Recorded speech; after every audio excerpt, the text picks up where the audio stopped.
아시아의 경우도 마찬가지입니다. 아시아 강대국들이 부상하고 있습니다. 이러한 기회를 10분 활용해야 합니다. 제가 자란 세계, 제가 젊은 군인으로서 알던 그 시대, 그리고 1974년에 제가 한국에 와서 봤던 그 세계, 그리고 그 전년도에 소련과 중공에서 보았던 그 세계는 이제 사라졌습니다. 그 전장은 사라졌습니다. 대신에 새로운 세계가 등장했습니다. 물론 아프가니스탄과 이라크에 미결 갈등이 있기 때문에 완전히 평화로운 세대는 아닙니다만은 이제 평평하게 경쟁할 수 있는 시대입니다. 여러 가지 경기를 하고 있는데 그중 첫 번째 경기는 경제입니다. 부를 어떻게 창출하느냐 하는 게임입니다. 제가 국무장관으로서 재직 기간 동안에 이 주계 장막과 철의 장막을 들추고 나왔던 국가들, 그리고 라틴 아메리카에서 군사 정권을 타파하고 민주제도를 도입했던 그 수많은 나라 대표들은 제게 똑같은 얘기를 했습니다. 이제는 정치적인 민주주의를 달성했으니 경제적인 민주주의는 어떻게 달성하느냐고요. 왜냐하면 국민을 위해서 더 나은 삶을 제공하지 않는 이상 정치적 민주주의는 무의미하기 때문입니다. 즉, 경제적인 민주주의가 발전해서 부의 창출에 동참을 하고 교역에 동참하지 않는 이상 정치적인 민주주의 많은 자생적으로 발생하지 않습니다. 정치적으로 민주제도를 갖췄다고 해서 의식주가 해결되는 게 아닙니다. 의료나 교육, 그리고 더 나은 미래가 정치적인 민주제도를 갖췄다고 해서 자동적으로 보장되는 것은 아닙니다. 정치적인 불안정이 언제라도 찾아올 수가 있습니다. 따라서 우리가 살고 있는 세상은 모두가 경제와 부의 창출에 주력하고 있는 세상입니다. 부의 창출을 통해서 새로운 정치 체제, 새로운 민주주의가 뿌리를 내리고 국민들이 더 나은 삶의 질을 누릴 수 있는 세계가 될 것입니다. 또 한 가지 근본 포럼에서도 얘기를 하는 게임, 경기 중에 하나가 바로 에너지입니다. 이 부를 창출하는 연료가 되는 에너지는 어디서 나오나요? 인도나 중국 등등의 부의 창출의 원동력이 되는 에너지에 대한 많은 수요가 있습니다. 오늘날 석유는 배럴당 88불인데 많은 사람들이 이 유가 100불 시대도 조만간 도래한다고 얘기하고 있습니다. 에너지 수요는 점차 늘어날 것인데 따라서 에너지 절약과 대체 에너지도 생각을 해야 됩니다. 특히나 원자력 에너지를 생각하고 이러한 부분에 적절한 투자를 해야 됩니다. 그 다음으로 지금 진행 중인 경기는 우리 모두에게 다 중요합니다만은 특히나 중국에게 중요한 바로 환경이라는 이름입니다. 부의 창출로 인해서 에너지를 소비를 하고 경제가 팽창을 하면은 환경 위협이 점차 늘어납니다. 올해 엘 고어 전 부통령이 이 환경 문제에 대한 사람들의 관심을 주목시킨 공을 인정받아 노벨 평화상을 받았습니다. 그의 주장에 동의하건 아니건 간에 이 지구 온난화는 우리 모두가 신경을 쓰고 해결해야 되는 문제인 것은 분명합니다.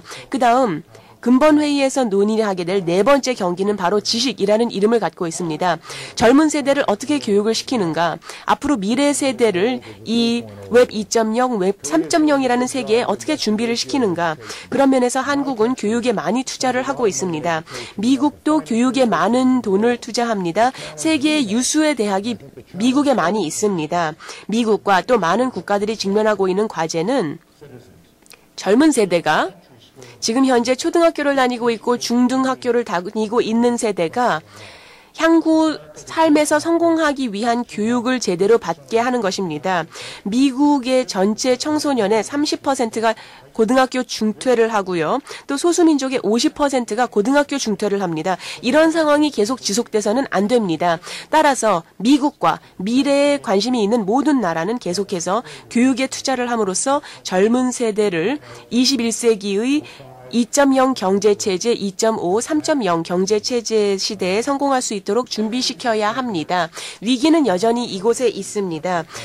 저는 낙관주의자입니다만은 현실도 보고 있습니다. 아프가니스탄에서 계속 아프간 사람들의 지켜주어야 하고 또 이라크에서는 폭정을 하는 체제를 없애는 데는 제대로 했습니다만은 그 사담 후세인의 몰락 이후 미결 과제가 남아 있습니다.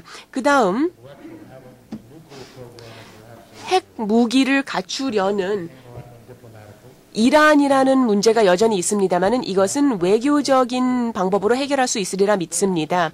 북한 또한 여전히 잠정적인 위협을 제기하고 있습니다만은 육자회담이라는 틀이 저희가 4년 전에 만든 틀입니다마는 이제 이 육자회담이 진척을 보이고 있는 것은 고무적입니다. 북한의 모든 이웃 국가들이 참여하는 틀을 우리는 원했습니다.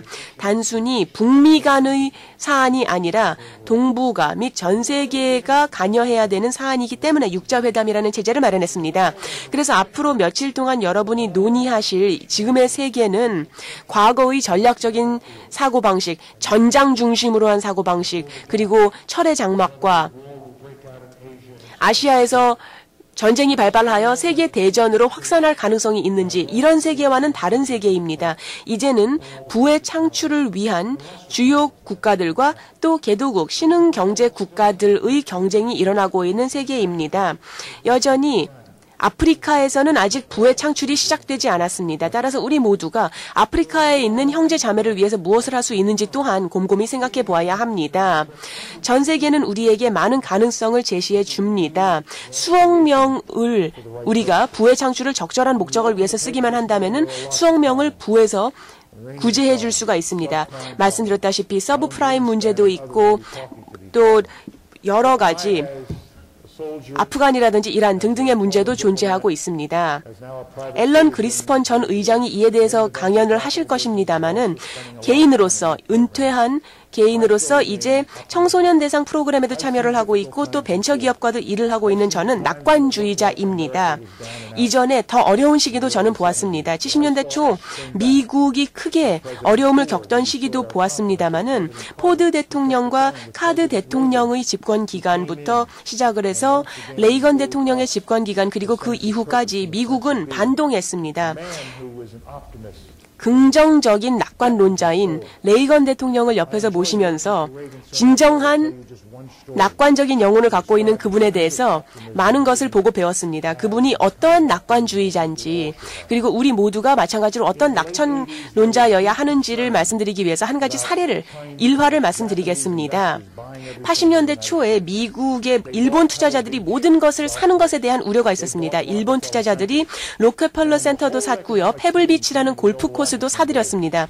어느 날 백악관 집무실에서 이 참모들이 레이건 대통령에게 우리 어떻게 좀 해야 됩니다. 일본인들이 미국 내에 모든 부동산을 사들이고 있습니다. 우리는 어떻게 합니까? 라고 얘기를 했는데 레이건 대통령은 그냥 미소를 지으시더니 마침내 자신의 경제 자문팀을 쭉 둘러보고 이렇게 얘기를 했습니다. 나는 바람직한 현상이라고 생각해. 일본 사람들이라고 좋은 투자 기회를 봤을 때 놓치라는 법이 있어? 그들이 미국에 투자하고 있는 것은 바람직한 현상이야 라고 얘기를 했습니다. 그래서 제가 말씀드리고자 하는 것은 해결해야 할 문제, 극복해야 할 과제를 보되 낙천론이 중요하다는 것입니다. 이제는 그 어느 때보다 민주주의가 확산이 되었고 작년도만 하더라도 2차 대전이 종전된 이후 그 어느 때보다 세계의 분쟁이 적은 한 해였습니다. 그래서 앞으로 이틀 동안 여러분이 많은 얘기를 들으시면서 많은 토론을 하시면서 이 점을 생각해 주십시오. 정보화 혁명이 세계를 어떻게 더 나은 세계로 만들어 갈지를 생각해 주십시오. 그리고 부의 창출이 저 위에 있는 자뿐만이 아니라 전 세계 모든 이들을 더 나은 삶으로 인도할 수 있는지를 생각해 주십시오. 그리고 전 세계의 수많은 분쟁과 갈등, 문제를 생각하시면서 우리가 이 자리까지 올 수 있었던 그 낙천론을 잃지 마십시오. 감사합니다.